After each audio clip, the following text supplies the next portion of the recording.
Have you ever noticed that while some older people seem to glow with joy and are surrounded by love, others quietly fade into loneliness, even when they're not alone?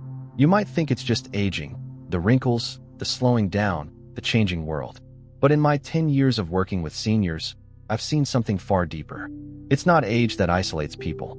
It's the habits we unconsciously pick up as we grow older. Tiny, seemingly harmless behaviors that slowly push away the people we love.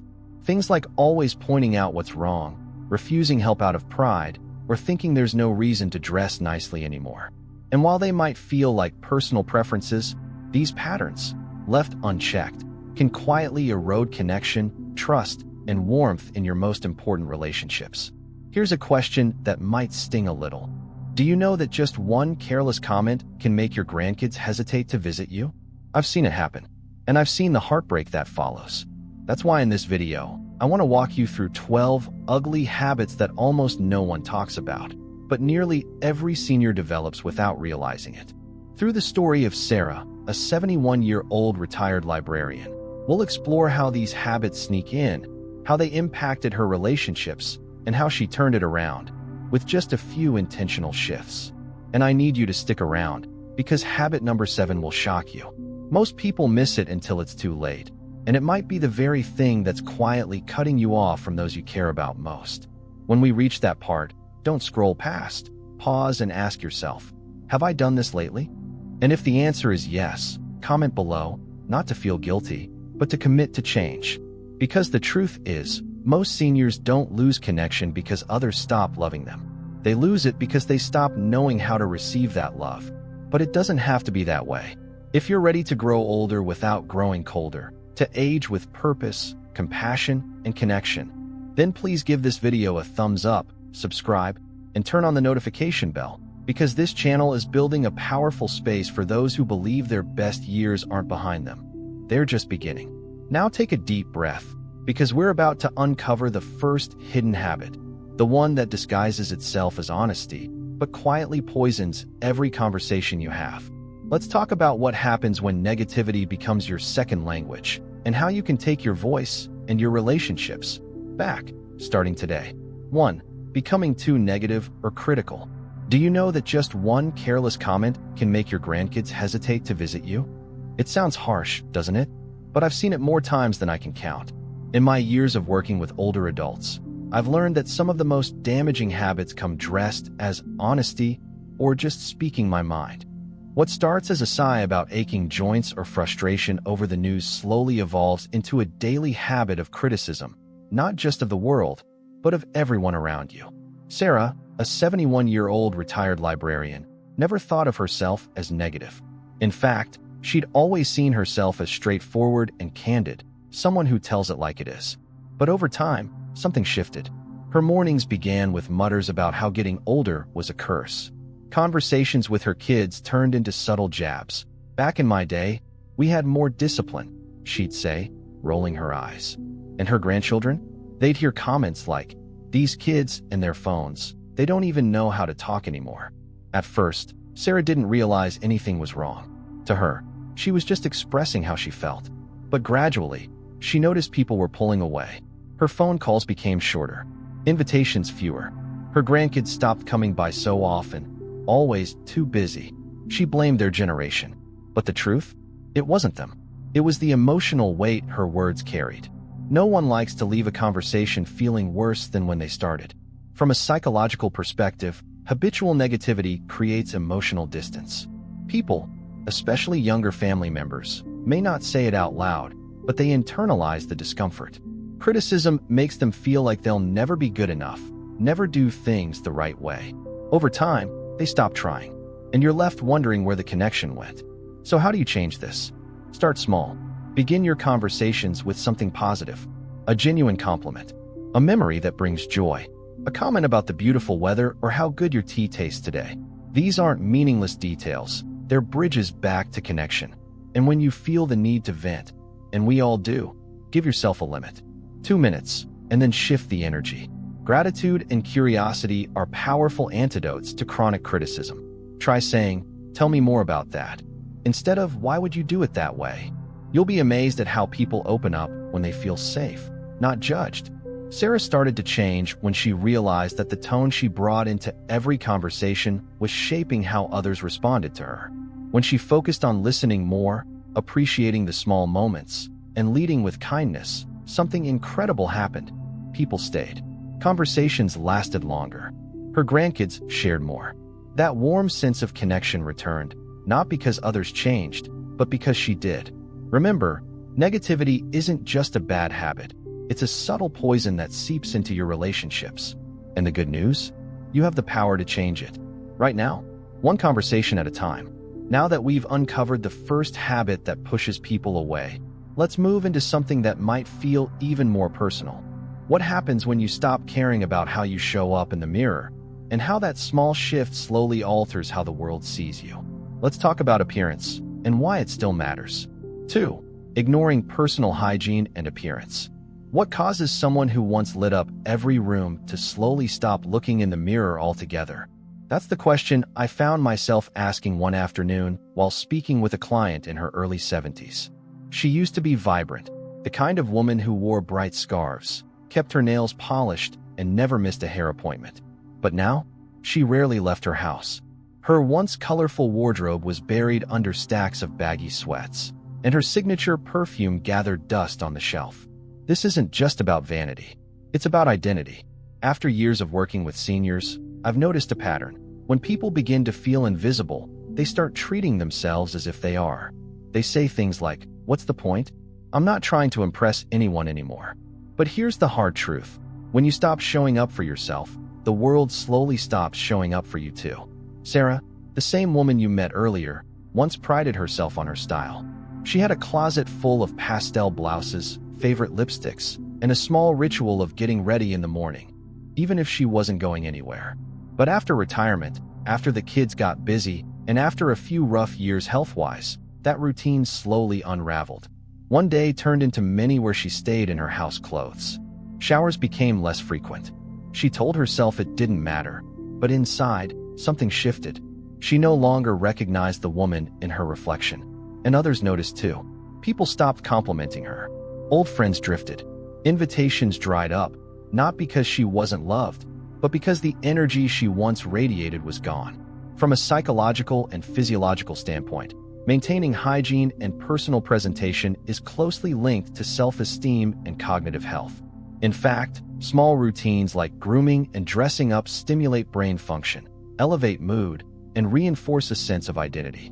Neglecting them can lead to, or signal, depression, isolation, or even early cognitive decline. So how do you bring that spark back? Start small. Take a shower and change into clean clothes every morning, even if no one's coming over. Wear something you feel good in. Put on a scent that reminds you of happier days. Comb your hair. Trim your nails. These aren't chores.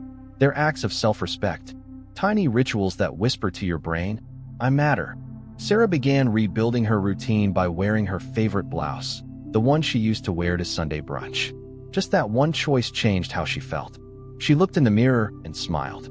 And when she ran into an old neighbor at the grocery store who said, "It's so good to see you.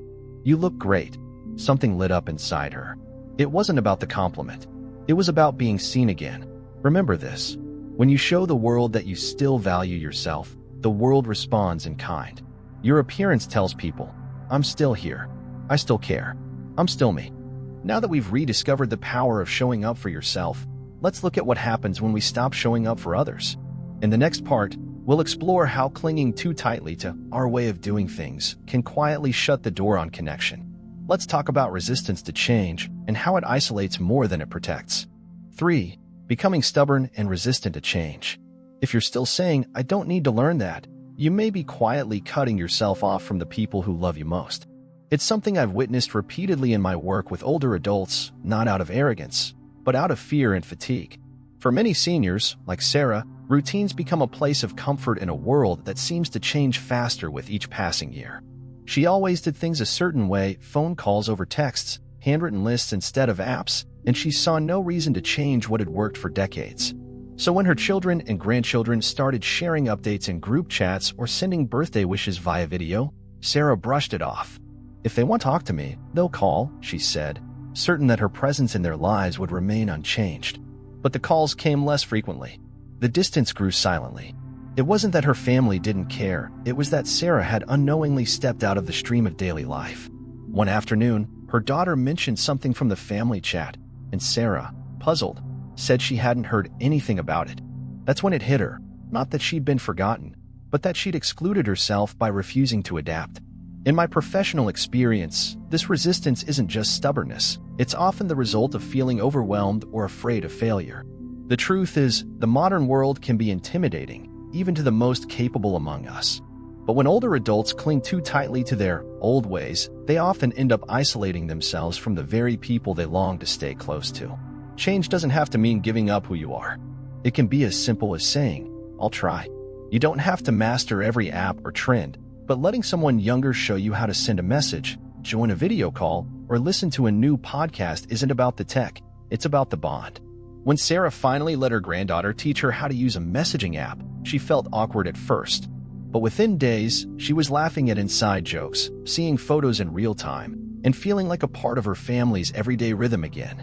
That single moment of openness bridged a gap she hadn't realized had formed.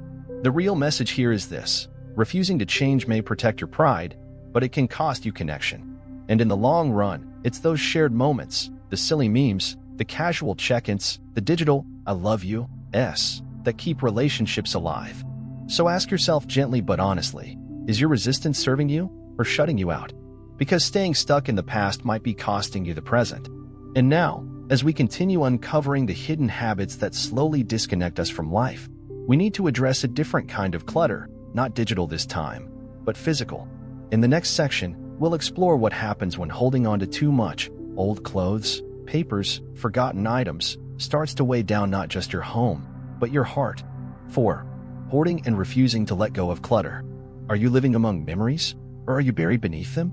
It's a question I often ask, gently, when I walk into the home of a senior client and find that nearly every surface is covered with papers, trinkets, plastic bags, yellowing birthday cards, unopened mail, and closets packed with clothes that haven't been touched in years.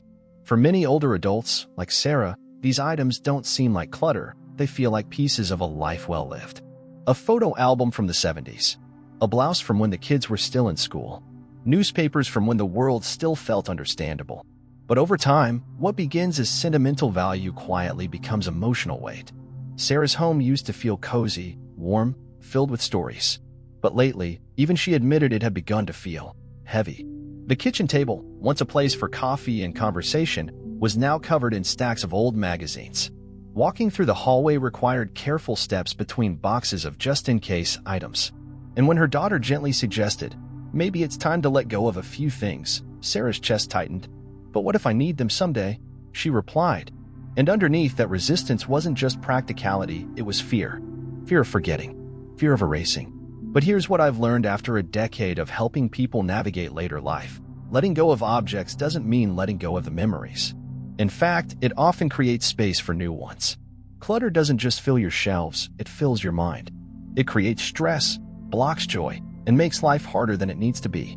It can even become dangerous, increasing the risk of falls, isolation, and chronic overwhelm. So where do you start when everything feels too important to throw away? You start small. One drawer, one shelf, one box.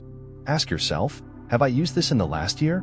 And more importantly, does this bring me peace or pressure? Keep what truly matters, not what just happens to be there. Sarah decided to tackle one area at a time, not to clean, but to reclaim her space. She donated old coats she hadn't worn in a decade, recycled paper she didn't even remember keeping, and gave a few keepsakes to her grandchildren, who cherished them more than she imagined. The result wasn't just a tidier home, it was a lighter spirit. Her living room felt open again. She started inviting friends over for tea, something she hadn't done in years. And most of all, she could breathe again, deeply, without tripping over yesterday. You see, holding on to clutter is rarely about laziness. It's about holding on to control, to memory, to identity. But real strength comes in knowing when to release. And when you do, you don't just make space in your home, you make space in your life. As we move forward, let's explore something just as subtle and just as harmful. What happens when impatience creeps in, and we start snapping at others without realizing the damage it causes? Because sometimes, the words we say in frustration leave marks far deeper than we ever intended. 5. Losing patience with others. Have you ever said something in frustration and watched someone's face fall in a way you couldn't forget? I have, and I've seen it happen far too often, especially with older adults who never intended to hurt anyone. Patience, once second nature, can start to wear thin as the body slows, the world rushes forward, and simple things suddenly feel 10 times harder than they used to. For Sarah, this shift was subtle at first, a sigh here, a sharp tone there. But one day at the grocery store, the dam broke. She was standing in line, her back aching, her cart heavy, and the young cashier was fumbling nervously with the bags. Without thinking, she muttered, "Can't you move a little faster?" The words left her mouth faster than she could catch them, and the boy's face crumpled. His hands shook even more. In that moment, Sarah saw not a careless worker, but a kid trying his best. And what she felt wasn't triumph, it was shame. That's when she realized this wasn't just about a checkout line. It was about how frustration had started to own her voice. From a psychological lens, aging comes with stressors that quietly eat away at emotional bandwidth: chronic pain, memory fatigue, sensory overwhelm. And unless we're mindful, that stress can overflow into our tone, our words, our relationships. We don't mean to lash out, but we do. And those closest to us, family, neighbors, caregivers, end up absorbing that emotional residue. So how do we get back to patience when it feels like the world is pushing all the wrong buttons? The answer isn't perfection, it's pause. A breath before the bite. A question before the judgment. The next time you feel frustration rising, ask yourself, is this worth hurting someone over? Often, it's not. Instead, shift your perspective. The slow driver might be someone recovering from surgery. The distracted clerk could be someone juggling 3 jobs. And your grandchild staring at their phone? Maybe they're just anxious and unsure how to connect. Sarah began practicing this pause. The next week, she returned to the same grocery store. The same boy was there. But instead of rushing or criticizing, she smiled and said, "You're doing a great job. Take your time." He looked up, stunned, and then smiled back. That simple moment reminded her that kindness, even in small doses, creates warmth where stress once lived. Patience is not weakness. It is presence. It is strength under grace. And it can be the difference between a relationship that grows and one that quietly fades. If you've ever caught yourself snapping at someone and regretting it later, you're not alone. But the good news? You can shift that pattern. One breath, one choice, one softer word. And now, as we continue exploring the behaviors that slowly erode connection, let's turn inward again. Because what if the problem isn't that we speak too sharply, but that we speak too much, without leaving space for others? In the next part, we'll look at how dominating a conversation, even with good intentions, can leave the people we love feeling unheard, and how learning to truly listen might be the most powerful form of love we have left. 6. Talking too much and not listening. We all want to be heard, but what happens when our desire to speak drowns out the voices of those we love? For Sarah, this truth came quietly, like a soft echo she had ignored for too long. She had always been the storyteller in her family, full of memories, advice, and opinions sharpened by 7 decades of life. But lately, something had shifted. Her daughter's calls were less frequent. Her granddaughter's visits felt rushed. One evening, after another long monologue over the phone, Sarah finally asked, "Are you okay? You don't talk to me as much anymore." There was a pause, then a gentle truth. "Mom, sometimes I feel like I'm just the audience in your life." Those words landed hard, not out of cruelty, but out of honesty. And in that moment, Sarah realized she hadn't been having conversations, she'd been delivering speeches. From a relational and psychological perspective, older adults often feel an urgent need to share, to pass down wisdom, to be remembered, to feel relevant. And that's deeply human. But when we talk at others instead of with them, we unintentionally build walls instead of bridges. Especially with younger generations, who are navigating their own pressures and just want to feel seen, not lectured. This isn't about silence, it's about balance. Conversation is a two-way street, paved with curiosity, not just storytelling. When you speak more than you listen, you send a subtle message. What I have to say is more important than what you feel. So how do we shift? It starts with one powerful choice: to pause. After you've spoken, ask, "What about you?" Invite them in. Resist the urge to interrupt, even when their story reminds you of your own. Let their voice take the space it deserves. And when they share something, don't just respond, reflect. That sounds exciting. How did that make you feel? Questions like these aren't filler. They're invitations into deeper connection. Sarah took this to heart. The next time her daughter called, she said less and listened more. She asked questions. She held space. And something beautiful happened. Her daughter opened up. Their conversation, once transactional, became transformational. The laughter returned. So did the warmth. And all it took was one decision. To truly hear, not just reply. I've learned, through both research and real-life experience, that the best conversations aren't built on the stories we tell, but on the presence we offer. In listening, we give the gift of validation, and in return, we receive the gift of closeness. If you've ever left a conversation wondering why it felt one-sided, maybe it's time to ask yourself not just, did I speak well, but did I listen deeply? And now, as we continue to uncover the subtle ways seniors lose touch with those around them, we need to confront one of the hardest truths of all. Sometimes, we don't push people away by what we say, but by refusing help when it's offered. In the next section, we'll explore why so many older adults struggle to accept support, and how that quiet resistance often leads not to dignity, but to loneliness. 7. Pushing people away instead of asking for help. What if your silence isn't strength, but a wall that's keeping love out? For many older adults, the desire to remain independent is more than just pride. It's an identity forged over decades of self-reliance. But somewhere along the way, that independence can become a prison, one built not of stone, but of stubbornness and quiet fear. Sarah knew this intimately. She had spent her life being dependable, the caregiver, the fixer, the one others leaned on. So when she began struggling with simple tasks like lifting groceries or reaching high shelves, her instinct was always the same. I've got it. But she didn't. One afternoon, a young man at the store offered to help her with a heavy bag. She smiled, declined, and turned away, even though her arms trembled under the weight. Later that evening, rubbing her sore shoulders, she realized she had pushed away not just help, but connection. I've seen this happen often in my years of working with older adults. We tell ourselves that accepting help means giving up control. But in truth, asking for help is not a sign of weakness. It's a bridge to belonging. When you allow others to care for you, you give them the gift of purpose.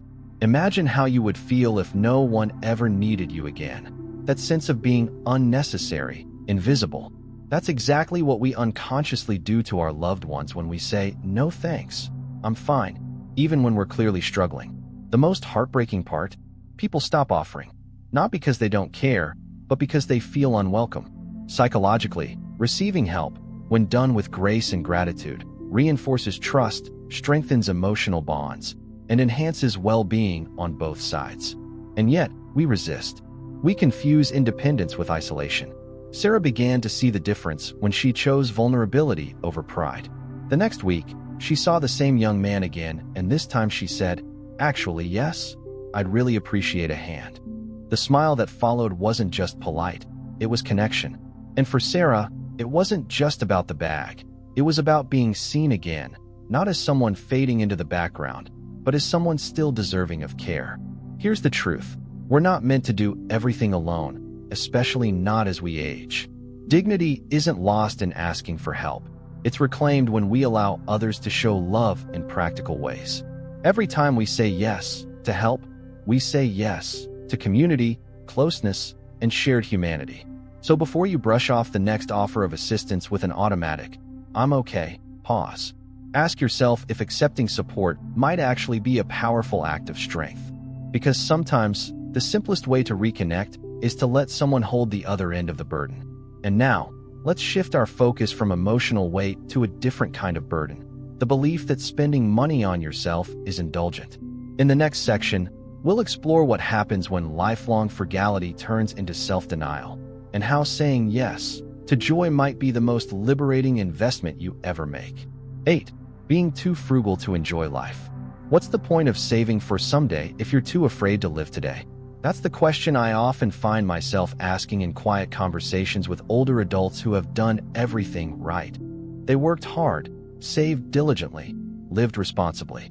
And yet, when life finally slows down and the time comes to enjoy the fruits of their labor, they hesitate. They clip coupons, skip vacations, avoid dinners out, and say things like, I might need that money later. But later, I found, often never feels like the right time. Sarah was no different. After a lifetime of being frugal, she had built a comfortable safety net. But that security came with invisible strings, fear, guilt, and a quiet voice in her head that said, "You don't deserve to spend on yourself." So when her best friend invited her on a weekend getaway to the countryside, her instinct was immediate: decline. "It's too much," she said. "What if something comes up?"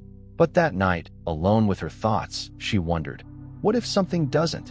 Because while she had saved for the future, she had forgotten to live in the now. In my years working with seniors, I've seen this pattern far too often: the fear of outliving savings, of being a burden, of wasting money on things that aren't essential. But the truth is, joy is essential. And there comes a time when experiences matter more than the number in your bank account.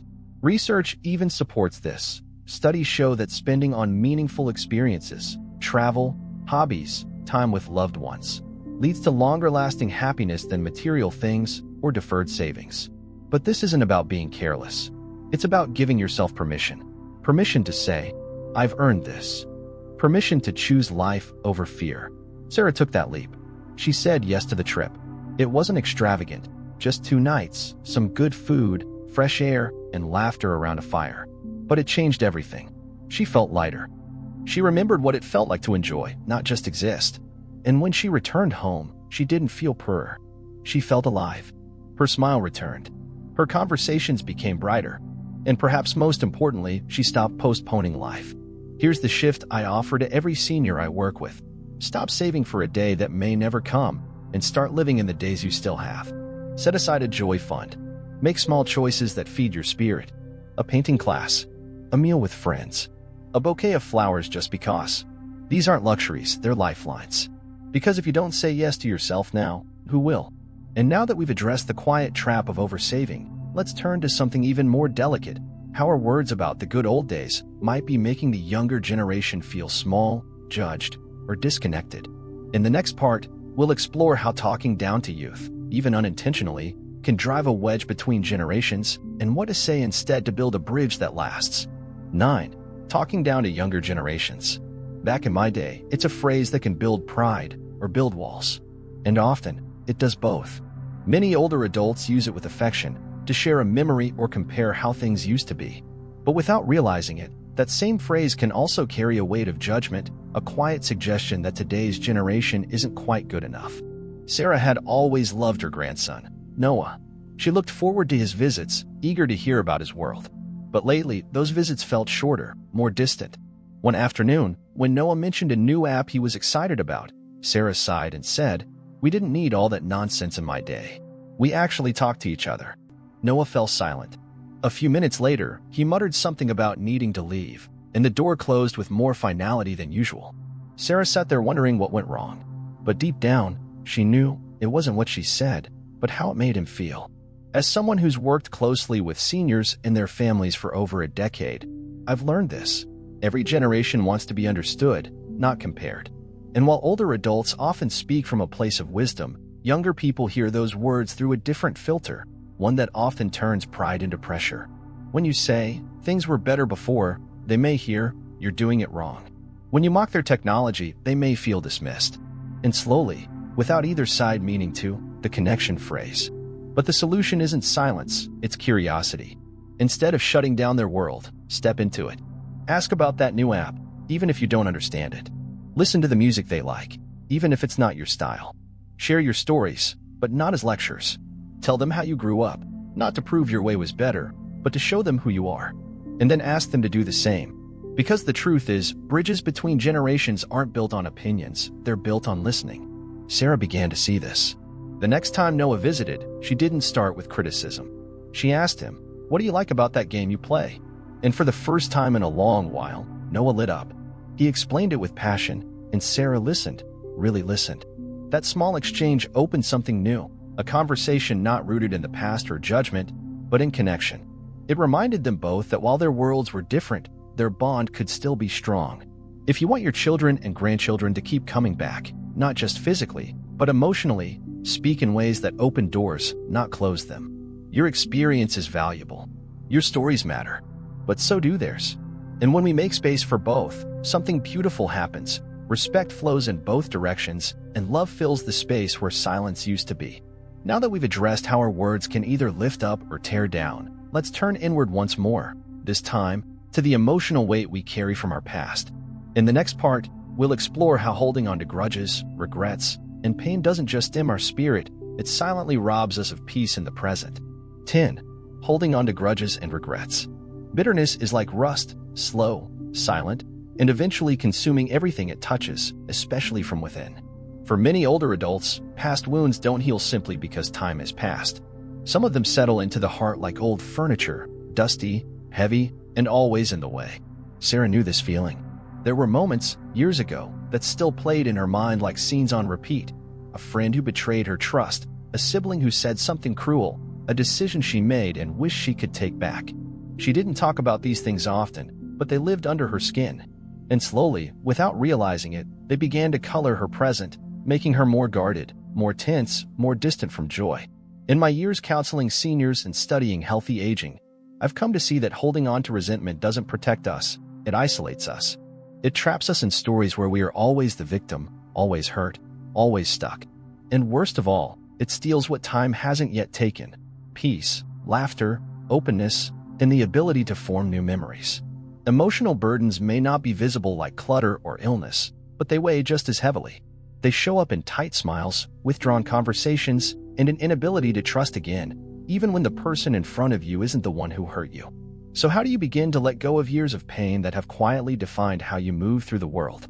It starts with a shift in perspective. Instead of asking, "Why did they do that to me?" try asking, "What does holding on to this cost me?" And then ask the harder question, "Am I ready to live without it?" Letting go doesn't mean forgetting. It doesn't mean the hurt didn't happen. It means you've decided that the past no longer gets to control the quality of your days. Sarah reached that point one night when she came across a letter she'd written but never sent, a letter filled with pain, anger, and things left unsaid. She sat with it for a while, then slowly, tearfully, she read it aloud to herself. Then she folded it up, walked outside, and burned it.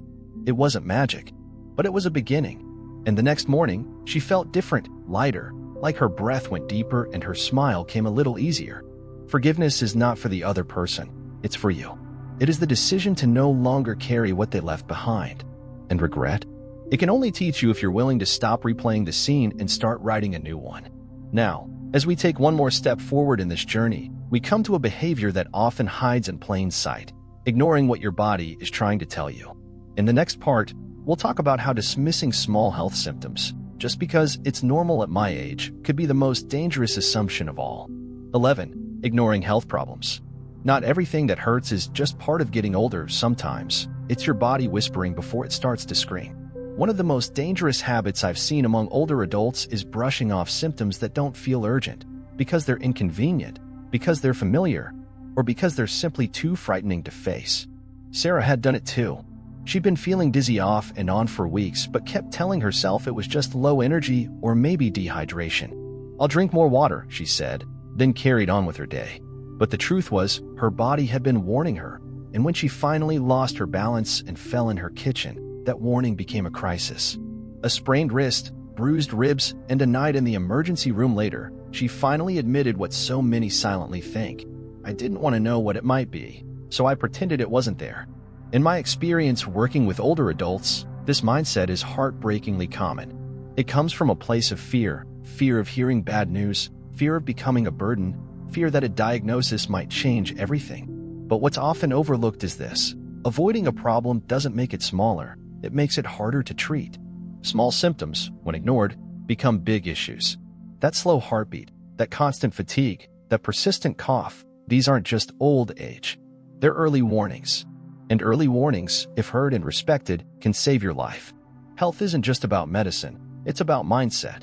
It's about listening when your body whispers, so you don't have to wait until it screams. Sarah eventually understood this. After her fall, she didn't just recover physically, she began to change how she treated her body. She scheduled checkups.